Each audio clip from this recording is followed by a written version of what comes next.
అభ్యర్థి ప్రచారంలో భాగంగా ఇక్కడికి వచ్చిన రాష్ట్ర పరిశీలకులు పెద్దలు రామచంద్రరావు గారికి, మండల పార్టీ అధ్యక్షుడు దామరెడ్డి గారికి, విశ్వనాథ్ రెడ్డి గారికి, 2వ వార్డు మాజీ కమిషనర్ మసూద్ యాదవ్ గారికి, ఇక్కడ ఉన్నటువంటి అభ్యర్థి వాణిశ్రీ యాదవ్ గారికి, మిగతా 11 మంది అభ్యర్థులందరూ కూడా పేరు పేరున పత్రికా సోదరులందరూ కూడా ఉదయం నమస్కారం తెలియజేసుకుంటూ, మనం ఎమ్మెల్యే కాకముందు ఈ వార్డు ఎట్లుండే, ఈ 2వ వార్డు ఎట్లుండే మీకు అందరూ ఒకసారి ఇక్కడ అధ్వానమైన పరిస్థితి.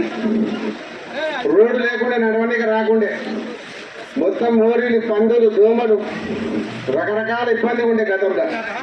నేను ఎమ్మెల్యే అయిన తర్వాత ఇక్కడ అధికారులను తీసుకొచ్చి ఒక 100 సార్లు వచ్చి ఉంటాయి కానీ 100 సార్లు కానీ ఎక్కువనే 100 సార్లు తిరిగి అధికారులను వెంబడి పెట్టుకొచ్చి బ్రహ్మాండంగా సీసీ రోడ్లు వేసినాం, ట్రైన్లు కట్టినాం.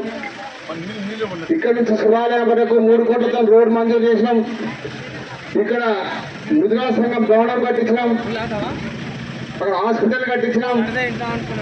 అదే కాకుండా మున్సిపల్ భవనం కట్టించినాం, మున్సిపల్ బిల్డింగ్. గతం ఎట్టిండే మున్సిపల్ ఆఫీస్ 2 షెటర్లలో ఉండే, రోడ్డు మీద 2 షెటర్లలో మున్సిపల్ ఆఫీస్ ఉండే. బ్రహ్మాండంగా 3-4 కోట్లతో మున్సిపల్ బిల్డింగ్ కట్టించినాం. అది మనం కట్టిస్తే తిరుపతి పోయి రిపేర్ కాడి చేస్తుంది, జేబులో కత్తెర పెట్టుకొని రిపేర్ కత్తెర వేస్తారు. పాపం అదని ఎట్లా చేస్తాడంటే పెద్దలు గురునాథ్ రెడ్డి పక్కన పెట్టుకొని ఆయన కూడా ఇస్తాడు. ఆయన ప్రోటోకాల్ మనిషేమో గురునాథ్ రెడ్డి గారు, ఈయన ఏ ప్రోటోకాల్ వార్డు మెంబర్కి వెళ్ళి తిరుపతి రెడ్డి. ఆయనను పక్కగా పెట్టుకొని పెద్ద మనిషి గౌరవం ఇవ్వకుండా ఈయననే అన్ని కట్ చేస్తున్నాడు. నాకు అంత ఎందుకంటే కొడంగల్లో భారత అంబేద్కర్ రాజ్యాంగం లేదు, అనమన రాజ్యాంగం నడుస్తున్నది ఇక్కడ. అదే కాకుండా ఈరోజు ఇంత మంచి అభివృద్ధి కార్యక్రమాలు చేస్తే కాంగ్రెస్ వాళ్ళు మాయమాటలు, మోసం మాటలు చెప్పి నేను ముఖ్యమంత్రి అవుతా, బ్రహ్మాండంగా చేస్తా చెప్పి ఈరోజు ఓట్లు వేసుకొని కొడంగల్ ప్రజలు, కొడంగల్ రైతుల ఓట్లు వేసుకొని ముఖ్యమంత్రి అయిన తర్వాత 2 సంవత్సరాలు పక్కకు లేదు. మరిగా నేను ఎమ్మెల్యే అయినప్పుడు నెలకొకసారి వాడికి వచ్చేటోని. మరి మీరు 2 ఏళ్ళలో ఎవరైనా తిరుపతి రెడ్డి కానీ ముఖ్యమంత్రి ఇక్కడికి వచ్చిందా? ఒకసారి వచ్చిందా? ఈ వాళ్ళకి ఎప్పుడైనా వచ్చిందా? గెలుచుకొని పోయింది కథం.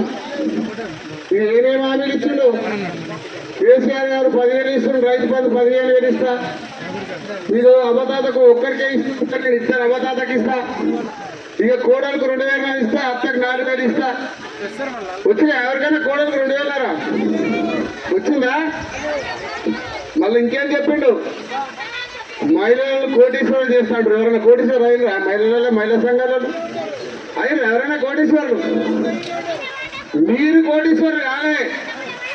రేవంత్ రెడ్డి 1,00,000 కోట్లు సంపాదించుకుంటూ, తిరుపతి రెడ్డి 1000 కోట్లు సంపాదించుకుంటూ, కొండరెడ్డి 1000 కోట్లు సంపాదించు. అన్నదమ్ములు కోటీశ్వరులు ఆయన, మీరు కాదే కోటీశ్వరులు. కాబట్టి వచ్చి మాయ మాటలు, మోసం మాటలు చెప్పి ఈరోజు అధికారంలోకి వచ్చారు. కాబట్టి మీరు అందరూ ఆలోచించాలి. ఇంతకుముందే పెద్దలు రామచంద్రరావు చెప్పినట్టు కొడంగల్లో ఓడగొడితే తెలంగాణ అంతా సంబరాలు చేసుకుంటారు. ఎందుకంటే తెలంగాణ అంతా బాధపడుతారు. ఎక్కడ ముఖ్యమంత్రిని గెలిపించుకున్నావు, ఏం మాట్లాడుతుందో తెలియదు. పొద్దున్న లేస్తే కేసీఆర్ తిట్టుడు తప్ప అభివృద్ధి చెప్పాడు. ముఖ్యమంత్రి అంటే ఏం చెప్పాలి? నేను 2 ఏళ్లలో ఏం చేసినా, మనం 3 ఏళ్లలో ఏం చేస్తానని చెప్పాలి. అంతేగా చెప్తా. ఏ ముఖ్యమంత్రి అయినా అదే చెప్తాడు. కానీ ఏ మీటింగ్ పోయినా కేసీఆర్ తిట్టాలి, కేటీఆర్, హరీష్ రావు తిట్టుడు తప్ప ఇంతకుముందే పేగులు తీసి మేడలు వేసుకుంటా, గుడ్లు గోళీలు ఆడతా, కొండలు ఇడుస్తా, ఈ మాటలా ముఖ్యమంత్రి మాట్లాడే మాటలు అవి సిగ్గుచరం ఉండాలి కొంతమంది ముఖ్యమంత్రి గారికి. ఎందుకంటే కొడంగల్ ప్రజలు గెలిపిస్తే ఇంత బ్రహ్మరథం పడితే కొడంగల్ ఉన్న ఆఫీస్ నుండి తరలించాడు. మెడికల్ కాలేజ్ తీసుకుపోయి అక్కడ కోసి అక్కింపేటలో పెట్టాడు. ఇక్కడ ఉన్న ఇంజనీరింగ్ కాలేజ్ తీసి అక్కడ పెట్టాడు. ఇక్కడ మనం తీసుకొచ్చిన ఫైర్ స్టేషన్ తీసుకుపోయి వేరే, మనం తెచ్చి తీసుకుపోయి వేరే దగ్గర తరలించాడు. ఇదే ముఖ్యమంత్రి నాకు అర్థం కాలేదు. ఇండ్లన్నీ కూడా కొడుతుంటే ఇవన్నీ పెద్ద రోడ్ చేసిండు. ఇక్కడ రోడ్ అవసరమా? ఇంత మంచి బ్రహ్మాండమైన రోడ్ వేసినాము, ఇంకా ఇండ్లు కూడా కొడతారంట. ఎవరు కూడా బాధపడకండి. ఒక్క ఇంటి దగ్గర రానియకుండా నేను వచ్చి అక్కడ కూర్చుంటా, మీ ఇంటి దగ్గర కూర్చుంటా, ఎవడు వస్తుంటో రాని వాళ్ళ భరతం పడతామని చెప్పి తెలియజేసుకుంటున్నాను. ఎవరు వచ్చినా బాధపడకండి. మీరు మీ ఇంట్లో కాడికి వస్తే నాకు ఫోన్ చేయండి, నేను వచ్చిందా ఇక్కడ ధర్నా కూర్చుంది. ఎందుకంటే ఈ కేసులకు ఫీజులకు భయపడం మీ అందరు తెలుసు కదా. లగతల రైతుల కోసం, భూముల కోసం పోరాటం చేస్తే కేసులకు భయపడలేదు. 37 రోజులు జైల్లో పెడితే కూడా భయపడలేదు నేను. అంతకంటే ఏం చేయలేడుగా. వీడు వచ్చి కూర్చుంటా. పోలీసు వాళ్ళకి భయపడకండి, మీరు ఎవరికి భయపడకండి. ఈ పోలీస్ అధికారులు చాలా ఎక్కువ చేస్తున్నారు.